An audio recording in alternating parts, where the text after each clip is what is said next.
had seen war many times.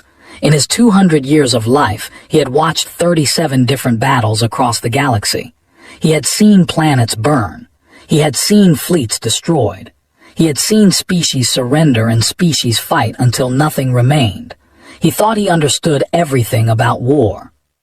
He was wrong. The people lived for a very long time, had used his long life to study conflict. He worked for the Galactic Union as a military observer. His job was simple. He would travel to war zones, watch the fighting, and write reports. The Union used these reports to understand which species were dangerous and which were weak. For war was like a math problem. You counted the ships, you counted the soldiers, you measured the weapons, then you calculated who would win. The side with bigger numbers almost always won. When a species realized they could not win, they would surrender. This was logical. This was how civilized beings behaved. Then the Galactic Union sent him to observe the humans.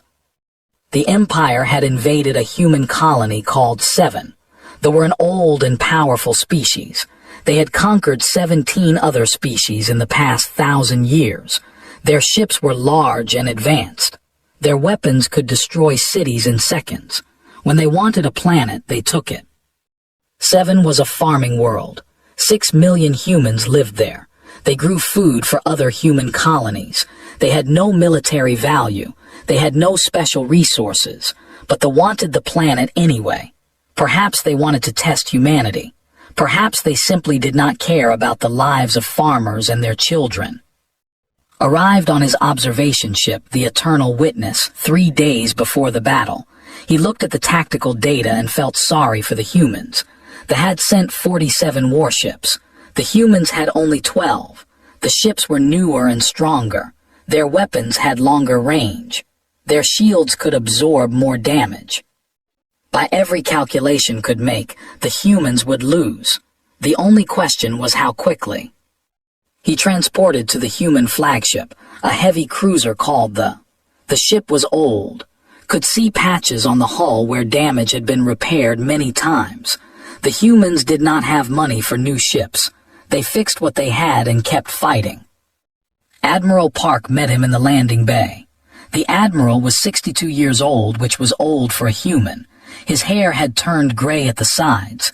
His face had deep lines from years of stress, but his eyes were calm and clear, like still water. "Observer," the admiral said, "welcome aboard. I hope your journey was comfortable." Found human politeness strange. They were about to die, and this man was asking about comfort. "Admiral Park," replied through his translator device, "I am here to observe your defense of Seven. However, I must be honest with you. The Galactic Union has already calculated the outcome of this battle. They have overwhelming force.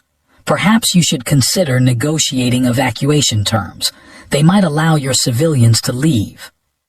Admiral Park looked at him for a long moment. His expression did not change. "Observer, how many people live on Seven?" 6 million, according to my data." 6 million, the admiral repeated. "Do you know what 6 million people look like? Do you know how many children that includes? How many mothers and fathers? How many grandparents who came to this world hopping to spend their final years in peace?" Did not understand the question. Numbers were numbers. "I have demographic data if you need." "I don't need data." Admiral Park turned and began walking toward the bridge. "Follow me, observer. You wanted to observe, so observe." They walked through the corridors of the. Noticed that the crew members they passed did not look afraid. They looked determined. Some of them were very young, barely adults. Others were older, veterans of previous battles. All of them moved with purpose. The bridge was smaller than expected. On ships, the bridge was a large dome with many observation windows. Human bridges were compact and efficient. Screens covered every wall, showing tactical data, communication channels, and ship status reports. Lieutenant Commander Sara stood near the central command station. She was the Admiral's aide, a young woman with sharp features and dark eyes that missed nothing. When entered, She gave him a brief nod but did not speak. "Status report," Admiral Park said as he took his position. "All ships have reached assigned positions," Sora replied. "The colony has begun evacuation procedures. Governor estimates 18 hours to move all civilians to underground shelters." 18 hours. Admiral Park studied the tactical display. "They will be here in 14. "Yes, sir." 4 hours. They needed 4 more hours than they had. Understood immediately that this was impossible. The fleet would arrive, destroy the human ships, and begin their assault on the planet. The civilians would not reach safety in time. "Admiral," said carefully, "the mathematics of this situation are clear. You cannot hold for 18 hours. You cannot even hold for 14. Perhaps if you begin surrender negotiations now, you can save some portion of the civilian population." Admiral Park did not look at him. He was still studying the display, his hands clasped behind his back. "Observer, I have a question for you. In your 37 wars, did you ever see a species refuse to calculate?" "I do not understand." "You look at numbers, ships against ships, weapons against weapons. You see math problems, but that is not what war is, not for us." He turned to face. That strange expression was in his eyes again. It was not anger. It was not fear. It was something deeper, something's translator could not name. "There are 6 million people on that planet who trust us to protect them. They sent their sons and daughters to serve in this fleet. They pay taxes to build these ships. They did everything their civilization asked of them. And now an enemy comes to kill them." The Admiral's voice was quiet but firm. "I will not calculate their acceptable losses. I will not negotiate their surrender. I will not retreat while a single child on 7 remains in danger. That is not mathematics, observer. That is duty." He turned back to the display and pressed a button on the console. "All ships, this is Admiral Park. The enemy will arrive in 14 hours. Our mission is simple. We will hold the line until every civilian reaches safety. We are outnumbered. This does not matter. What matters is that our people need us." His voice hardened. "Today we teach what it means to threaten humanity. Today we show the galaxy that our people are not for sale, not for trade, and not for conquest. All ships, prepare for Operation Black Tide. We advance in 12 hours." Felt a chill run through his body. Advance. The humans were outnumbered 4-1, and they planned to advance. Lieutenant Commander Sora noticed his reaction. She walked over to stand beside him. "You look confused, observer. Your admiral is planning to attack a superior force. This is not logical. This is not how war works." Sora smiled, but there was no humor in it. "You study war from far away. You watch through screens and write reports, but you have never fought for something you love.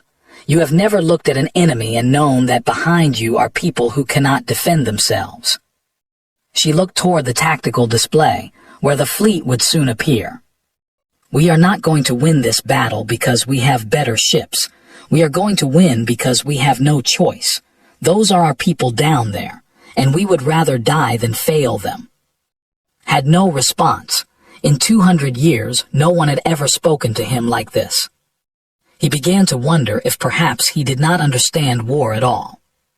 The fleet arrived exactly when expected. 47 warships dropped out of faster-than-light travel in perfect formation.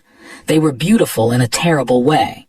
Their hulls were smooth and dark, designed to absorb sensor signals. Their weapons glowed with contained energy. Each ship was a masterpiece of destruction. Watched from the observation station on this bridge, he had seen many fleets in his career, but they were impressive even by galactic standards. These were conquerors. These were the ships that had broken 17 species. These were the ships that had never known defeat. Against them stood 12 human vessels. They looked like toys in comparison. "Fleet Commander is broadcasting," communications officer announced. She was young, perhaps 25 human years, with steady hands and a calm voice that impressed. "Put it through," Admiral Park said. The flickered, a commander appeared. There were tall beings with gray skin and 4 arms. Their eyes were black pools that showed no emotion. This commander wore the marks of a high-ranking officer.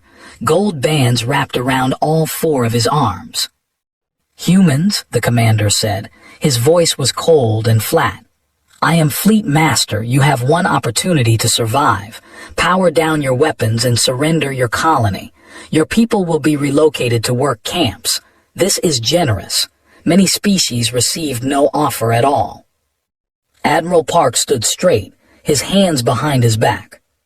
"Fleet Master, I am Admiral Park of the Human Colonial Defense Force. I have a counteroffer.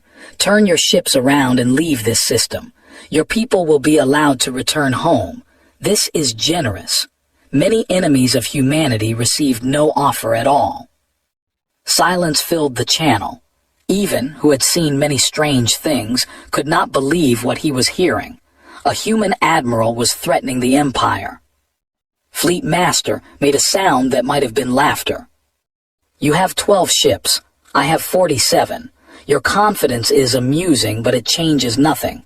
You have 10 standard minutes to power down your weapons. After that, we will destroy your fleet and take your colony by force." "Then I suggest you spend those 10 minutes wisely," Admiral Park replied. "Make peace with whatever gods your people worship. You will meet them soon." The transmission ended. Lieutenant Commander Sora looked at the Admiral with something like admiration. "Orders, sir." "All ships assume attack formation. We advance in 5 minutes."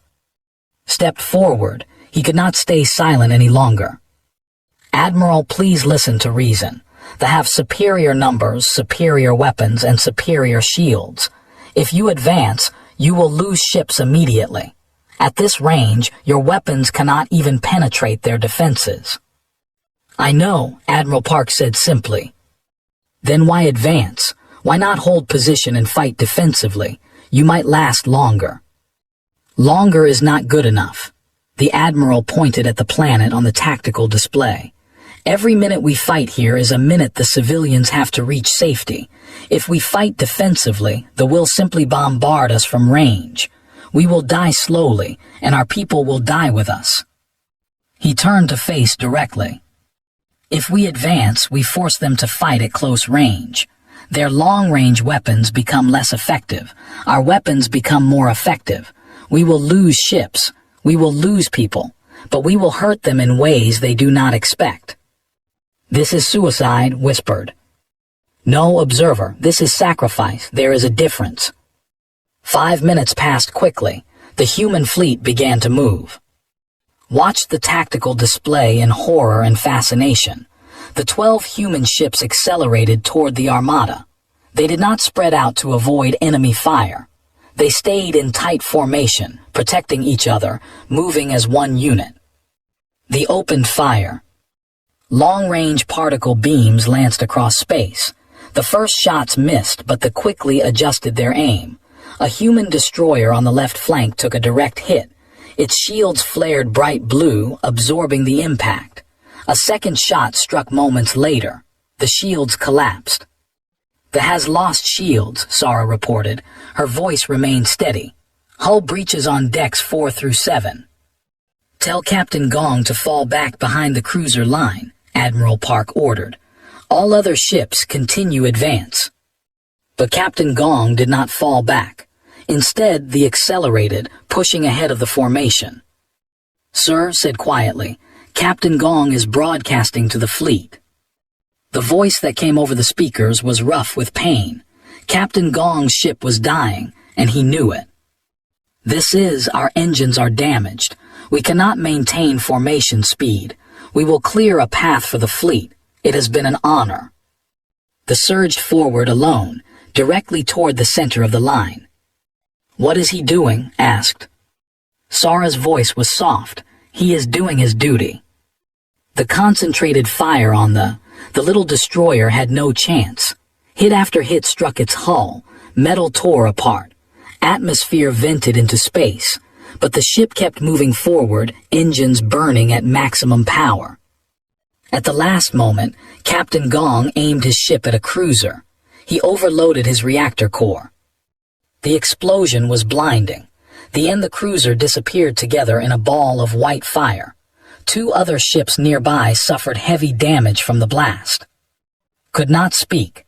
A human captain had just killed his entire crew to destroy a single enemy ship. All ships, Admiral Park's voice was iron, that has opened a hole in their formation.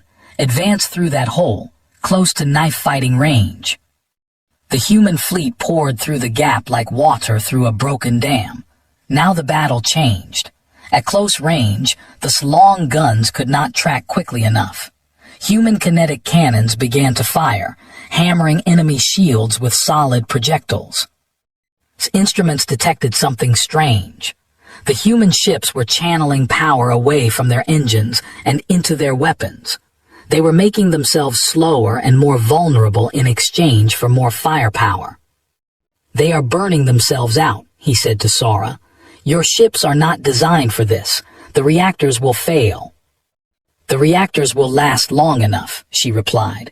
"They only need to last until we win or die." The battle became chaos. Ships from both sides twisted and turned, firing at point-blank range. A human frigate lost its main gun but continued fighting with secondary weapons. A destroyer tried to retreat but was caught by 3 human ships working together. Then witnessed something that would stay with him forever. The destroyer had taken heavy damage. Its weapons were destroyed. Its engines were failing. By all logic, Captain Moon should have surrendered or tried to escape. Instead, she aimed her dying ship at a carrier. They struck the carrier's hangar bay at full speed. The impact alone caused massive damage. Then Captain Moon detonated her ship's antimatter reserves. The carrier, a ship 3 times the mass of any human vessel, broke apart. 847 humans died in that moment, but they took 4,000 with them. Admiral Park watched the explosion without expression. Then he spoke to the fleet. "All hands that has shown us the way. They gave everything for our people. We will honor them by finishing what they started. All ships press the attack. No retreat. No surrender." Turned to Sora, he needed to understand. "Your people are dying, hundreds of them, thousands. How can your admiral stay so calm?" Sora looked at him with eyes that held sadness and pride, and something else he could not name. "He is not calm, observer. He is broken inside. Every death hurts him.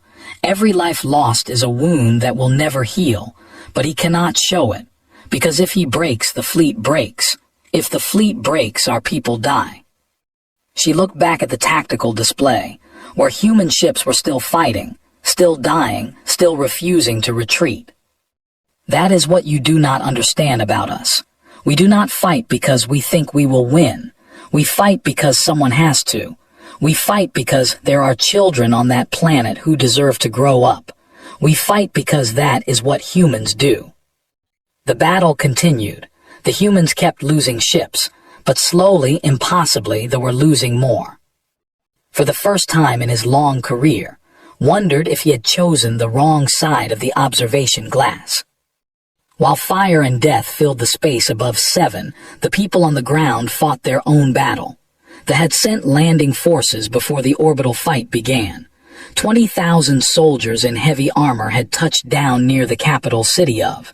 Their mission was simple: take the city, capture the civilians, break the human spirit. They did not expect what they found. Colonel had 3,000 soldiers under her command. That was all. 3,000 men and women against 20,000.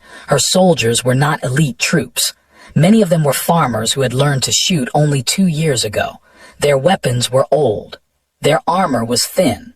By every measure, they should have been nothing more than a speed bump for the advance. But Colonel was not interested in measures. She had set up her defensive line along the river that flowed past the agricultural district. Behind her was the city. Behind the city were the underground shelters where 6 million civilians were trying to hide. She needed to hold this line for 18 hours. The first 4 hours had already passed during the fleet battle above. 14 hours remained. Had requested permission to observe the ground theater. Admiral Park had granted it, sending him down with a supply shuttle. The Admiral had assigned Sergeant Hand to keep him safe. She was a combat medic, a woman in her 30s with gentle hands and tired eyes. Their shuttle landed behind the colonial lines, just as they began their first major assault. The noise was incredible. Plasma rifles crackled. Explosions shook the ground. Soldiers shouted orders over the chaos, had observed many battles but always from space, always at a safe distance. This was different. This was real in a way that made his stomach turn. "Stay close to me," Sergeant Hand said, "and stay low." She led him through trenches that the colonists had dug along the riverbank. Human soldiers crouched behind walls of dirt and stone, firing at the across the water. The enemy had brought armored vehicles that shrugged off most weapons.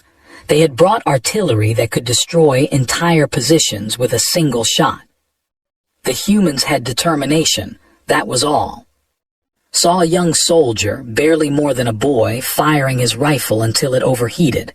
He threw it aside and picked up another from a fallen comrade. He did not cry. He did not run. He just kept shooting. "How old is he?" asked. 19, Sergeant Hand replied. "His name is. His family has a rice farm on the other side of the city. His little sister is probably in the shelters right now, wondering if her brother will come home." Another explosion shook the trench. Dirt rained down on them. "Will he?" Sergeant Hand did not answer. She did not need to. They found Colonel at the center of the defensive line. She was covered in dirt and blood. Some of the blood was hers. Most of it was not. She had been fighting alongside her soldiers, moving from position to position, wherever the fighting was heaviest. "Observer," she said when she saw. Her voice was hoarse from shouting orders. "You picked a bad time to visit." "Colonel, I need to understand what is happening here. Your position is untenable. They have overwhelming force. Why do you not retreat to more defensible ground?" Left, it was not a happy sound. "Retreat to where? The city. Then they bombard the city. The shelters. The shelters are not full yet.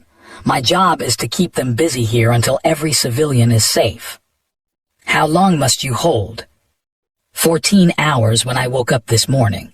We have bought 3 hours so far, 11 more to go. "You cannot hold for 11 more hours. You have lost nearly a quarter of your forces already." "I know the math, observer." She wiped blood from her face with a dirty sleeve. "I know exactly how many of my people have died. I know their names. I will know every name before this day is over." A messenger ran up, a young woman with fear in her eyes. "Colonel, they have broken through on the eastern flank. Lieutenant's platoon is destroyed. They are moving toward the bridge." "The bridge? If they crossed the bridge, they could flank the entire defensive line. Everything would collapse." Colonel did not hesitate. "Sergeant Park, take 2nd Squad and reinforce the bridge. Hold them for 30 minutes. I will bring reinforcements." "Yes, Colonel." The soldiers moved out immediately. No questions, no complaints. They knew they were probably going to die, and they went anyway. Observer turned to him. "You should get to safety. This area will be under heavy attack soon."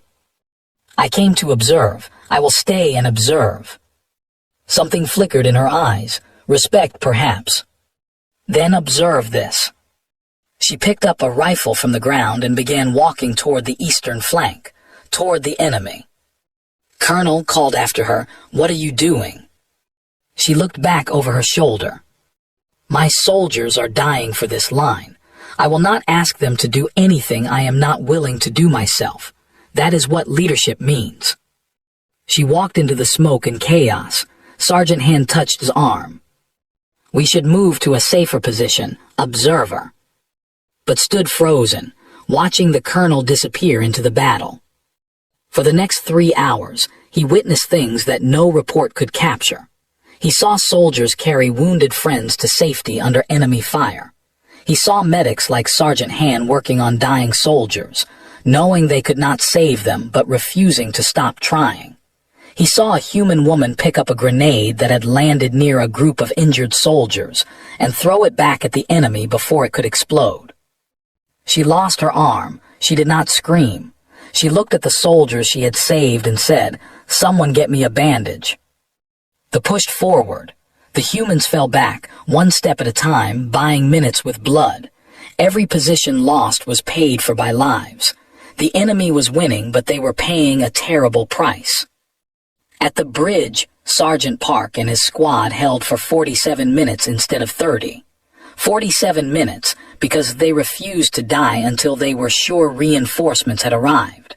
When Colonel finally reached them with fresh troops, only 4 members of the squad were still alive. Sergeant Park was not among them. "Report," the colonel demanded. A young corporal, bleeding from a wound in his side, answered. Sergeant Park took a hit to his chest about 20 minutes ago. He kept commanding until he could not speak anymore. His last words were to tell you we held the bridge. Closed her eyes for a moment. He did more than hold it. He bought us the entire eastern flank. She opened her eyes. Get this man to a medic, everyone else dig in. They will try again. Followed Sergeant Han to a makeshift medical station. It was just a series of tarps stretched over a ditch, but it was full of wounded soldiers. The medics worked without rest, without hope, without complaint. "How do you do this?" asked. "How do you keep working when you know you cannot save them all?" Sergeant Han did not stop treating a soldier's burns as she answered. "Because some of them we can save. Because every life matters. Because somewhere on this planet there is a mother waiting to see her son again, and maybe, if I work hard enough and fast enough, she will." She looked at him with those tired, kind eyes. "You want to understand humans, observer. This is what we are. We do not fight because we think we will win. We fight because giving up is not in our nature. We save lives because every single one of them is worth saving." Outside, the battle raged on. The humans were dying, but they were not breaking. And somewhere in orbit, the tide was beginning to turn. 47 hours. The battle lasted 47 hours. Had never seen anything like it. He had watched 37 wars, and none of them had prepared him for what humanity was capable of when pushed to the edge. The space battle had ended first. Admiral Park had lost 17 ships out of his original 12. 5 ships had joined from a nearby patrol group during the fight, and 4 of those had been destroyed as well. But they had lost more, much more. By the end, only 15 ships remained. They fled the system, leaving behind the burning wreckage of 32 vessels. The greatest military force in the sector had been broken by a collection of outdated human warships. On the ground, Colonel held her line for 19 hours before orbital support finally broke through the air defenses. When the human ships began bombarding enemy positions from space, the remaining soldiers tried to retreat to their landing craft. Most did not make it. Now it was over. The guns had stopped. The fires were burning out, and the counting had begun. Return to the after the fighting ended. The ship had taken heavy damage. Entire sections were sealed off due to hull breaches. The corridors smelled of burned metal and blood, but the crew was still working, still moving, still doing their duty. He found Admiral Park on the bridge. The Admiral stood in the same position where had first seen him, hands clasped behind his back, watching the tactical display. The display now showed friendly signals only. All enemy contacts had been destroyed or had retreated. "Observer," the Admiral said without turning around, "I hope you have collected enough data for your report." "Admiral, I do not think any report can capture what I witnessed." Park finally turned. He looked older than he had 2 days ago. His face was pale. His eyes had dark circles under them. He had not slept since the battle began. "No," he agreed quietly, I suppose it cannot. Lieutenant Commander Sara approached with a data pad. Her hands were shaking slightly. She had not slept either. Sir, casualty reports are coming in from all ships. The Admiral took a deep breath. Read them. Sara began to speak. Ship by ship she listed the dead and wounded. The destroyer all hands lost. The frigate 70% casualties. The cruiser main bridge destroyed, captain killed, executive officer commanding. On and on it went, ship after ship, name after name. When she finished, the total hung in the air like a weight. 12,412 dead, Sara said. 3,761 wounded. Total fleet casualties, 68%. Admiral Park closed his eyes. His face did not change. His voice did not shake, but saw his hands tighten behind his back until the knuckles turned white. And the ground forces. Colonel reports 11,435 dead or wounded out of her original 3,000, plus 8,000 reinforcements that arrived during the battle. The colonial militia took an additional 4,000 casualties defending civilian evacuation routes. Total, 23,800, and 47 humans killed in the defense of 7. 23,000. The number meant nothing and everything at the same time, had seen larger numbers in other wars, but he had never seen numbers that cost so much. And the civilians? Admiral Park asked. This time Sara's voice changed. Something like hope entered it. Sir, the evacuation completed successfully. All 6 million civilians reached the underground shelters. Ground forces never penetrated the final defensive line. The population of 7 is safe. The Admiral was silent for a long moment. Communications, connect me to Governor. The flickered to life. Governor appeared. He was an elderly man with white hair and a kind face, but that face was wet with tears. Admiral Park, the Governor said, his voice breaking, I do not have words, what your people did for us, what they sacrificed. Governor, are your people safe? Yes, all of them. Every child, every family, because of you. Then it was worth it. The Governor shook his head. How can we ever repay this debt? How can we honor so many lives given for strangers? Admiral Park's voice was gentle. Governor, they were not strangers. They were your defenders. They were your sons and daughters who chose to serve. They were people who believed that some things are worth dying for. He paused.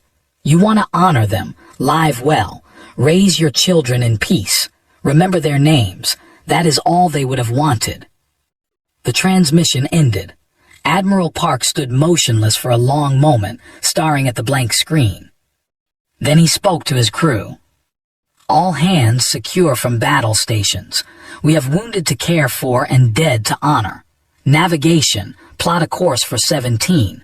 We will need repairs before we can return to full duty. He paused at the door to his quarters. For the first time since had met him, he looked truly tired. Observer, you came here expecting to watch humanity lose. You expected to write a report about our weakness, our foolishness, our defeat. Admiral, Tell me, what will your report say now? Did not answer. He did not know how. Park nodded slowly. When you figure it out, I hope you will share it with your galactic union, because what we did here was not special. Any human fleet would have done the same. Any human colony would have fought just as hard. He looked at the tactical display one last time. This is who we are.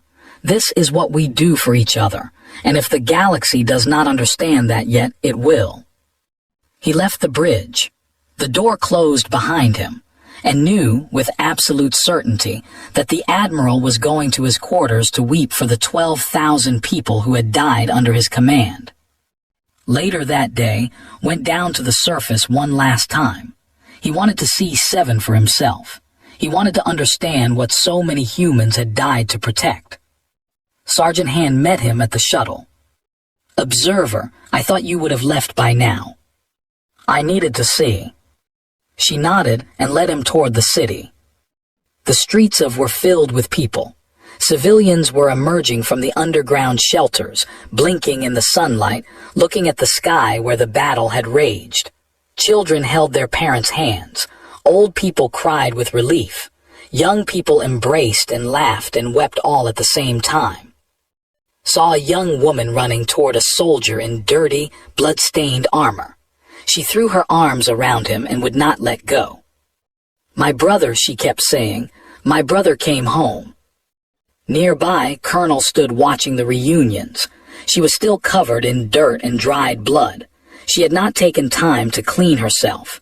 There was too much work to do. Approached her. "Colonel, I wanted to thank you for allowing me to observe." She looked at him with eyes that had seen too much. "Did you learn anything, observer?" "I think so, but I am not sure I can explain it."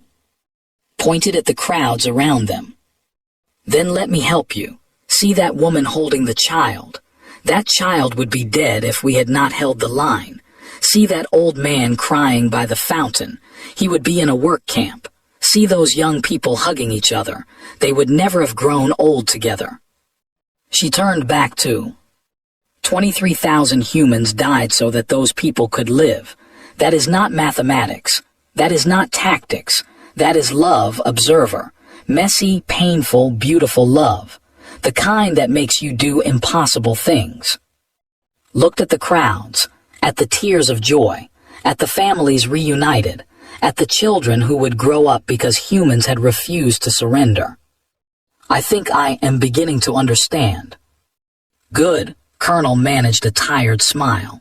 "Now go back to your galactic union. Tell them what you saw. Tell them what we did. And tell them that if they ever threaten human civilians again, they will face the same fury." She walked away to rejoin her soldiers. Watched her go. Then he looked up at the sky, where human ships were still visible in orbit, keeping watch over the people they had saved. He knew what his report would say now. He just was not sure the Galactic Union was ready to hear it. 3 months had passed since the Battle of Seven. Had spent every day of those 3 months working on his report. He had reviewed tactical data. He had studied human military history. He had interviewed survivors from both the fleet and the ground forces. He had read everything he could find about human culture, human psychology, and human warfare. And still, he struggled to put into words what he had witnessed. Now he stood before the Galactic Union Security Council, the highest governing body in known space. Representatives from 400 species filled the massive chamber. Some were ancient races that had traveled between stars when humans were still learning to make fire. Others were young species, barely older than humanity itself. All of them had power. All of them had opinions about the additions to the galactic community. "Observer," the council speaker announced, "you may present your report on human military capabilities." Stepped forward. His presentation materials appeared on screens throughout the chamber. Images of human ships, maps of the battle, statistics and numbers and cold, hard data. "Distinguished representatives," he began, "I was assigned to evaluate humanity's military strength following reports of increasing human expansion into contested territories. My mission was to observe their response to the invasion of their colony world, 7, and provide an assessment of their threat level." He paused, looking out at the assembled representatives. "I have completed that assessment, but I must warn you, it is not what you expect." Murmurs rippled through the chamber. The council speaker raised a hand for silence. "Continue." Brought up an image of the human fleet, the old ships, the patched hulls, the outdated weapons. By every standard metric the Galactic Union uses to assess military power, humanity is unremarkable. Their fleet technology is 1 to 2 generations behind current galactic standards. Their weapons have inferior range and firepower. Their ships are smaller, slower, and less durable than those of most established species. He showed the numbers, ship counts, weapon specifications, fleet sizes. When they attacked 7 with 47 warships, the humans defended with 12. The mathematics were clear. The humans should have lost. They should have surrendered within the first hour of combat. The representative from the Empire shifted uncomfortably in his seat. But they did not surrender. They did not retreat. Instead, they attacked. Brought up footage from the battle. Human ships charging toward the line. The destroyer ramming an enemy cruiser. The sacrificing itself to destroy a carrier. I watched human captains deliberately destroy their own ships to damage the enemy. I watched crew members choose death over escape because they knew their sacrifice would buy time for civilians to reach safety. I watched an admiral send his people into certain destruction because he believed the lives of 6 million strangers were worth dying for. The chamber was silent now. Everyone was watching. On the ground, I witnessed similar things. I watched 3,000 colonial soldiers hold a line against 20,000 veterans for 19 hours. I watched medics work on dying soldiers, refusing to stop even when there was no hope. I watched a woman throw back an enemy grenade with her bare hands, losing her arm to save the wounded soldiers around her. He showed images from the ground battle, colonel walking toward the enemy, sergeant hand treating the wounded, young soldiers fighting and dying for people they had never met. By the end of the battle, 23,000 humans were dead. 68% of their fleet was destroyed. Colonel lost 3/4 of her ground forces. The cost was devastating beyond measure. He paused. And yet they won. The who have conquered 17 species, who have never known defeat, fled from 7 with only 15 ships remaining. The representative stood angrily. This is propaganda, human tricks and deception. Our fleet suffered mechanical failures and... Sit down. The voice came from the council speaker, a member of the ancient race. His tone was cold. You will have your opportunity to respond. Let the observer finish. The sat, his face dark with anger. Continued. I have spent 3 months trying to understand how this victory was possible. I have analyzed every tactical decision, every weapon system, every moment of the battle, and I have reached a conclusion that may trouble many of you. He brought up a final image. Admiral Park standing on his bridge, calm amid chaos. Colonel leading her troops forward. Governor weeping with gratitude as his people emerged from the shelters. Humanity did not win because their ships were better. They did not win because their tactics were superior. They won because they have something most species in this chamber have lost. He looked out at the representatives. They have a concept called. It does not translate well into galactic standard. The closest meaning would be deep emotional bond or loving attachment. It describes the connection humans feel to their families, their communities, and their fellow humans. His voice grew stronger. When a human soldier fights, they are not fighting for territory or resources or pride. They are fighting for people, real people with names and faces and lives. The farmers on 7, the children in the shelters, the old man crying by the fountain. Every human in that battle knew exactly who they were dying for. He turned off the display screens. For most species, war is a calculation. We count ships and soldiers and weapons. We calculate acceptable losses. When the mathematics favor retreat, we retreat. This is logical. This is civilized. He shook his head. Humans do not think this way. Admiral Park told me that he would not calculate acceptable losses because no loss was acceptable. Not one life. Not one child. He sent his fleet to die because surrender was simply not possible for him. The people on that planet were his people, and humans do not abandon their people. Silence filled the chamber. My recommendation to this council is as follows. Took a deep breath. Do not make enemies of humanity. The chamber erupted. Representatives shouted questions and objections. The ambassador was on his feet, demanding recognition. Other species whispered to each other in confusion. The council speaker called for order. Slowly, the noise died down. Explain your reasoning, observer. Nodded. Humanity is not a threat because of their weapons. Their weapons are inferior. Humanity is not a threat because of their numbers. Their population is small. Humanity is a threat because they will not stop. They do not know how to stop.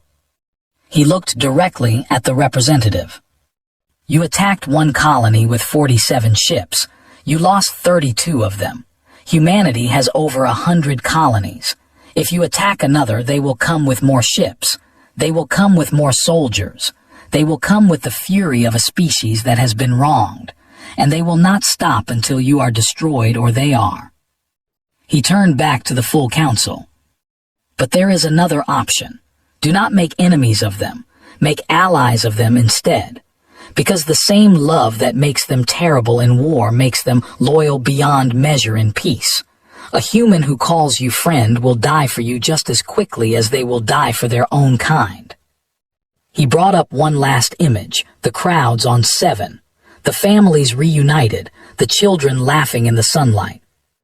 I thought I understood war. I have observed 37 conflicts across 2 centuries, but I had never seen a species fight not for conquest, not for glory, not for survival, but simply because someone had threatened their people. He closed his report. They fight with love, and against that all our mathematics, all our calculations, all our superior technology means nothing. I have seen humanity at war. I do not wish to see it again, because next time they might not be fighting to defend. Next time they might be fighting to avenge. He stepped back from the podium. That concludes my report. The chamber remained silent for a long moment. Then the council speaker spoke. Thank you, observer. This council will take your recommendations under consideration. As left the chamber, he passed the representative. The alien glared at him with pure hatred. You have betrayed the Empire with your lies. Stopped. I have reported exactly what I witnessed. If you disagree, perhaps you should visit 7 yourself. Walk among the humans. See the graves of the 23,000 who died to protect 6 million strangers. Then tell me if my report was a lie. He continued walking. Behind him, the Galactic Union Security Council began debating the future of human galactic relations. Some called for restrictions on human expansion. Others suggested trade agreements. A few quietly recommended the formation of military alliances. But no one, not a single representative in that chamber, suggested attacking another human colony. Returned to his ship and prepared for his next assignment. There would be other wars to observe, other species to assess, other reports to write. But he knew, with absolute certainty, that he would never forget what he had witnessed at 7. He would never forget the humans who had taught him that some things could not be measured. And he would never, ever underestimate humanity again.